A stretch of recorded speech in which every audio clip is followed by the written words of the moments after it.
Sejam muito bem-vindos e bem-vindas a mais uma aula de torneamento CNC. Aula 5. Parte 1. Ciclo automático de desbaste. E aí, pessoal, como é que vocês estão? Tudo beleza?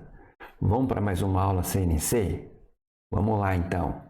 Hoje é a 5ª aula de CNC, tá bom? O que a gente vai ver hoje? Hoje a gente vai ver o ciclo automático, tá? Eu havia comentado com você a aula passada, então se você não assistiu ainda a aula 4, eu vou deixar aqui na descrição desse vídeo para você acessar a aula 4. Eu comentei nessa aula sobre o ciclo automático, tá legal? O que seria esse ciclo automático? Eu coloquei mais um vídeo aqui para a gente estar exemplificando aí para vocês. Vamos lá no vídeo? Bem, pessoal, aí a gente está vendo um faceamento, tá? A ferramenta é uma torre traseira, como eu havia comentado com vocês, aí a ferramenta está de ponta cabeça. Aí ela trocou de ferramenta e agora vai pegar uma ferramenta de desbaste. E aí ele acionou o ciclo automático de desbaste. Se vocês notarem, ele vai dar o quê? Várias passadas para até aproximar o seu perfil da peça, tá? Notem aí que esse material é um pouco duro, né? Dá para você ver aí as faíscas que estão saindo da ferramenta. Então, é um material um pouco duro. Então, você tem o quê? Várias passadas para até você aproximar aí o seu perfil, como vocês podem ver. Esse aí, pessoal, é o quê? Um desbaste longitudinal ao longo da peça. Vocês vão ver que daqui a pouco ele vai começar a fazer um desbaste o quê? Transversal. Olha lá. Agora ele começa a fazer um desbaste transversal. Ele não está indo mais ao longo da peça, longitudinal. Ele está indo o quê? Transversalmente, né? Ou tem pessoal também que chama de plano, né? Que é o desbaste plano. A gente vai ver mais para frente aí. Beleza, pessoal? Então aí você viu que foi um ciclo automático para deixar o que? No perfil da sua peça. Tá? Então hoje a gente vai aprender como fazer esse ciclo. Além do ciclo, a gente vai fazer o faceamento. Tá? A gente vai aprender como faz o faceamento. A gente não tinha feito nenhum faceamento ainda. E também vou fazer um exercício para vocês pegarem aí. Tá? Como aplicar esse ciclo automático. Vamos lá então? Ciclo automático.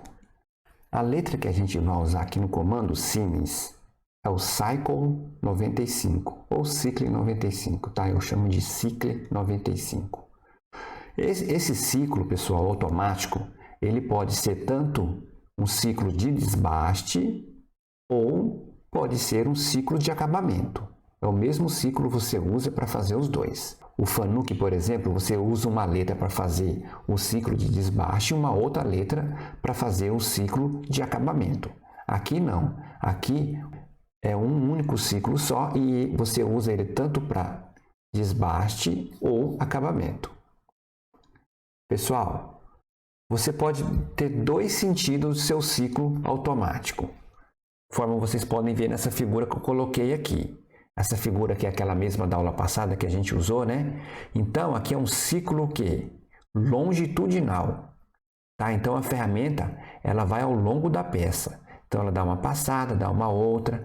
Lembra aquela rotininha que a gente fez da aula passada, em que a gente foi desbastando e respeitando o perfil da peça? Então, aqui é a mesma ideia. Então, ao longo da peça aqui, você vai desbastando. Então, é o quê? É um desbaste longitudinal.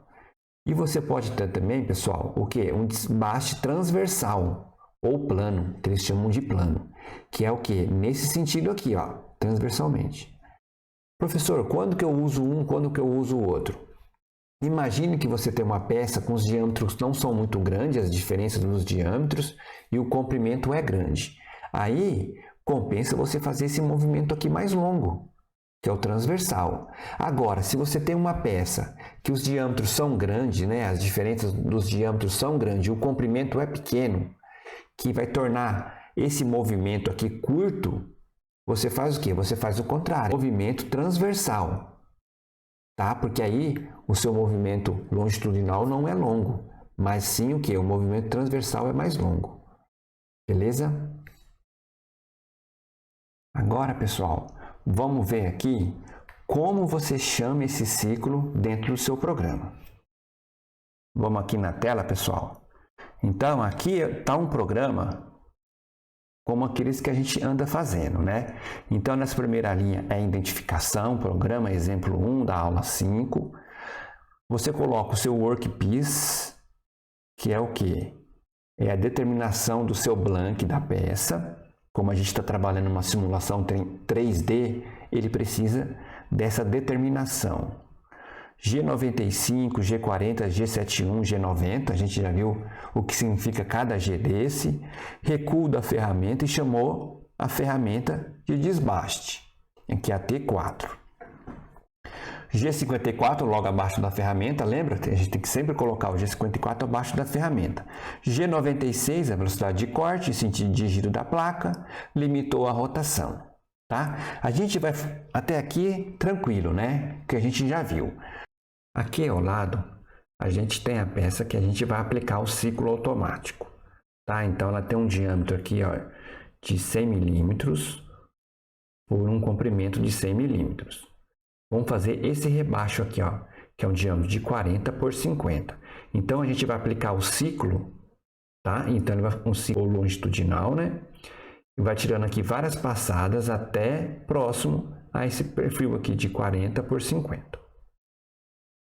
Então, pessoal, aqui até o limes, a gente já viu isso nas aulas passadas, né? O que a gente vai fazer agora? A gente faz uma aproximação da ferramenta, agora não mais ao seu perfil, mas sim do seu bruto. Né? O seu bruto aqui não está no diâmetro de 100, então a gente vai aproximar aqui para o X100 e o Z2 para não encostar na peça. Tá? A gente encosta a ferramenta aqui para deixar ela pronta para o início do ciclo. E aí a gente coloca aqui o ciclo 95.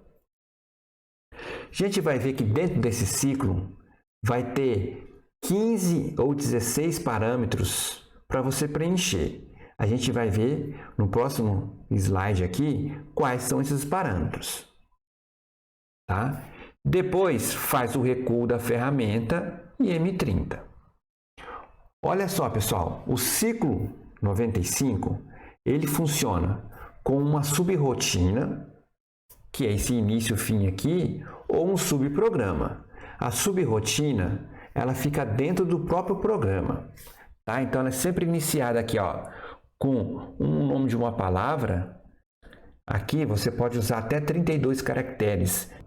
Toda vez que ele vai ver alguma coisa escrita aqui, seguido de 2 pontos, ele sabe que aquilo é uma subrotina. Então, você tem que colocar onde é o início da subrotina e o fim dessa subrotina. A gente normalmente usa aqui início e fim. Tá? Dentro dessa subrotina vai estar o quê? O seu perfil da sua peça. Esse perfil, ele precisa ter no mínimo 3 pontos. Que é essa nossa peça aqui. Então, tem um ponto aqui, ó, 1, 2 e o outro 3 pontos. Com 2 pontos, pessoal, ele vai dar um erro e vai falar que o seu perfil não foi definido. Então, você tem que usar no mínimo 3 pontos. Então, qual que é o ponto? Esse primeiro ponto aqui da gente, ó, X40, Z0, é o que está aqui. Coloquei um G1 aqui para ele saber que é um movimento linear, né? O segundo ponto, continua no X40 e vai para o Z menos 50. Vamos assumir que o nosso zero está aqui na face da peça. Aí o terceiro ponto vai para o X100, que é aqui em cima. Tá, então esse é o que? É o perfil da sua peça. Muita atenção, pessoal. Dentro da sua subrotina, você coloca exclusivamente o perfil da sua peça.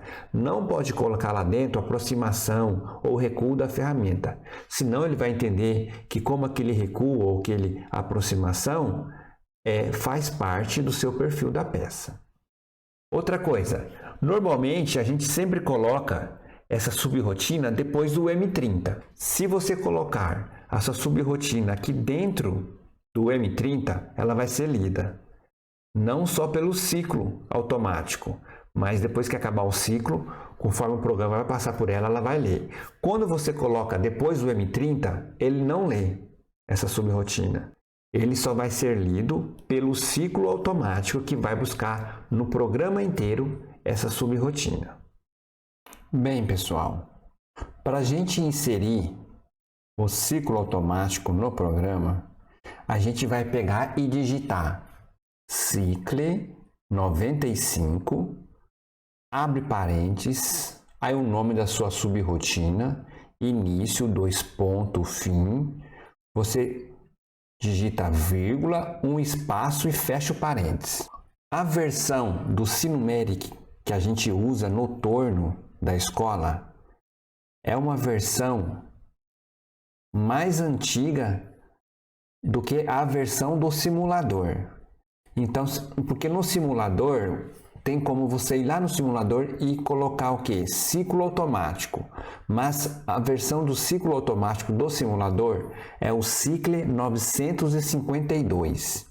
E aí ele não é compatível com o ciclo automático que a gente tem no torno. Então, você digitando Cicle 95, o torno vai reconhecer. Quando você clica e abre o ciclo, você vai ter essa janela aqui, tá? Indicando que é o ciclo automático e o ciclo 95. Bem, aí aqui estão os parâmetros que a gente vai ter que preencher, tá? Então a gente vai ver o que significa cada parâmetro desse e estar preenchendo com os valores adequados para a usinagem da sua peça. Aqui a gente tem um significado de cada parâmetro. Então, o primeiro que aparece para você é esse com. Esse com aqui é o que? O nome da sua subrrotina, tá? Ela que vai dar origem ao seu contorno. Então, dentro da sua subrrotina, você vai colocar os pontos no perfil da sua peça, como a gente mostrou no slide passado. Tá? Normalmente a gente coloca o nome dessa subrrotina de início, e aí você tem que colocar esses 2 pontos aqui, ó, e o fim. Então, essa subrrotina se inicia na palavra início e termina na palavra fim, tá? Aqui dentro você coloca início, 2 pontos e fim. O próximo parâmetro é a usinagem. Que tipo de usinagem que você quer? Se você escolher a opção de um único triângulo, você vai ter só desbaste no seu ciclo automático. Se você escolhe a opção de 3 triângulos, você vai ter só o que? O acabamento dentro do seu ciclo. E aí, a terceira opção que você tem é essa daqui, que é o que? Um triângulo mais 3 triângulos. Que aí é o que? O desbaste e o acabamento com uma única ferramenta. Então, pessoal, aqui você pode o quê? Escolher desbaste e fazer com uma ferramenta esse desbaste e depois acionar o ciclo de novo e com uma outra ferramenta de acabamento escolher o quê? 3 triângulos para dar o acabamento com essa ferramenta. Ou então, com uma única ferramenta, você pode fazer o desbaste e o acabamento, que seria o quê? Esse triângulo mais 3 triângulos. Beleza, pessoal? Esse outro parâmetro F é o quê? É o avanço que você vai usar ao longo do seu ciclo de desbaste. Normalmente, o avanço de desbaste é em torno de 0,2 a 0,3. O FR é o avanço de imersão. Imagine que dentro do perfil da sua peça tem uma parte que é mais rebaixada. Então, qual o avanço que você vai usar na sua ferramenta para fazer essa imersão aí na direção X? Beleza, pessoal? O FS é o que? O avanço de acabamento. Essa opção de avanço de acabamento ele só aparece quando você usa aqui os 3 triângulos. Quando o 3 triângulos, que é o acabamento, não está aqui selecionada, ela é ocultada. Tá? Então, aqui é o seu avanço de acabamento. Depois, você tem o que? A sua direção de usinagem. Se é longitudinal, que é ao longo da peça, como a gente viu naquele slide anterior, Ou você pode ter o quê?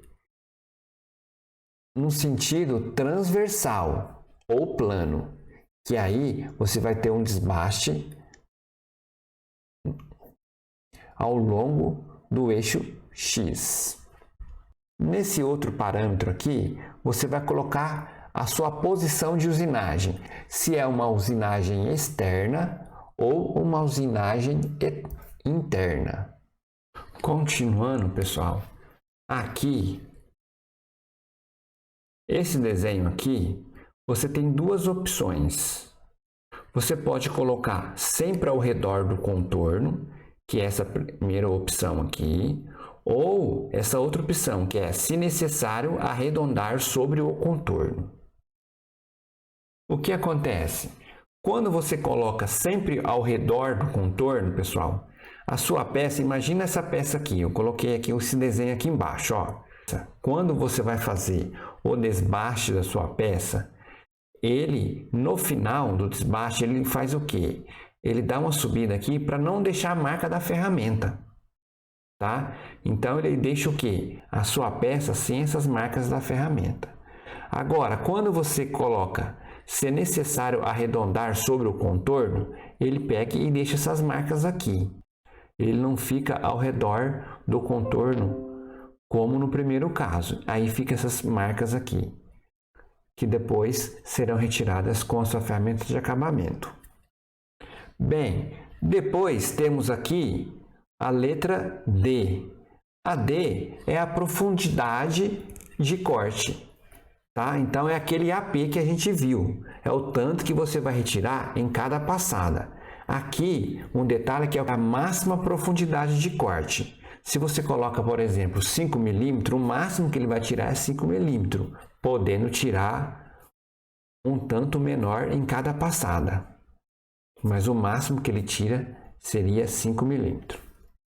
Aqui, pessoal, o U, o X e o Z são sobremetal, tá? Quando você quer um sobremetal tanto na direção X quanto na direção Z, você usa o U. Agora, se você quer o sobremetal diferente na direção X com a direção Z, aí você coloca aqui no X o quanto você quer e no Z o valor que você quer. Normalmente, na direção X, a gente deixa um sobremetal maior do que na direção Z. Isso devido ao Z estar diretamente ligado à face da peça. E aí a sua ferramenta ela pode estar forçando muito quando você deixa um sobremetal grande na direção Z. Depois, o DI. O DI seria o quê? Quando você quer usar o quebra-cavaco. Imagina que você vem usinando e aí começa a formar aquele cavaco longo na sua usinagem e aquele cavaco começa a enrolar na ferramenta, na peça. Para você poder quebrar esse cavaco, você determina qual que é essa distância que você quer que a ferramenta dê aquela parada para poder descontinuar o cavaco. Então, o DI é essa medida que você vai fazer aquela parada. E o DT é o tempo de parada. Aqui, normalmente, você coloca um DT bem pequeno, tá? 0,1, 0,2 segundos. Porque uma questão de décimos de segundo você já consegue fazer a descontinuação do cavaco. E por último, esse último parâmetro aqui, que é o VRT, é o que? A distância do curso de suspensão da ferramenta. Então, imagina que a ferramenta ela vem, dá um passe, essa distância aqui que ela vai recuar para poder vir, dar mais um passe. Essa distância recua, dá mais um passe, essa distância de recuo. Tá? Se você deixar esse parâmetro como zero, a ferramenta ela não vai recuar, então ela vem riscando a sua peça. A gente sabe que quando a gente está usinando o material, a gente tem que dar aquela recuada na ferramenta para poder trazer a ferramenta para trás, para a ferramenta não vir removendo material nesse recuo que ela faz. Certo? Bem, pessoal, aqui tem uma demonstração para vocês do lado de ataque da ferramenta, tá? Então, dependendo da sua ferramenta, dependendo da operação que você vai fazer, você tem o quê? um lado de ataque da ferramenta. Se a sua ferramenta é externa, então você está nesses casos aqui, ó. Tá? Aqui você tem o quê? Uma ferramenta externa direita, então ela vai remover material da esquerda para a direita. Essa outra aqui é uma ferramenta externa esquerda, que ela move material da direita para a esquerda. Então, cada posição dessa da ferramenta, ela tem um número, que é o número padrão universal de lado de ataque. Às vezes, esse número pode mudar dependendo da sua máquina. Mas, por exemplo, a ferramenta, para a gente fazer um desbaste externo convencional, a gente usa essa posição 3, que é esse caso aqui. Tá? Se você está se utilizando de uma ferramenta para fazer um interno, aí você usa essas outras posições aqui de baixo, tá bom? Então seria a posição 1 ou posição 2, que é ferramenta interna esquerda ou ferramenta interna direita, tá? Agora, por exemplo, quando a gente aprender os ciclos de furação, a gente vai usar uma broca. Aí na broca, você usa essa posição 7, que é essa posição da broca aqui. Beleza, pessoal? Além disso, a gente tem o quê? O ângulo da ferramenta. Pensando na torre traseira, pessoal, você tem o quê? Você tem essa ferramenta aqui para o externo. E aí você tem esses dois ângulos, tá? Esse ângulo aqui de 95 graus, que você coloca aqui no simulador, lá no offset, nesse ponto aqui. Tá? 95. E o segundo ângulo que você coloca é esse ângulo aqui de 40, tá? Que corresponde a esse ângulo aqui da ferramenta. Esses ângulos vão variar dependendo se você vai ter que fazer o quê? Uma peça que tem um rebaixo e a sua ferramenta vai ter que entrar nesse rebaixo. Tem que tomar muito cuidado para vocês se atentarem para as costas da ferramenta não pegar na peça, tá? Porque a única parte da ferramenta que tem que estar em contato com a peça é a ponta. Caso contrário, essa aresta aqui das costas da ferramenta entra em contato com a peça. E aí, pessoal, curtiram esta aula? Já deram seu like? Fez seu comentário? Então, assista a segunda parte do vídeo para fazer o exercício. Muito obrigada e até a próxima!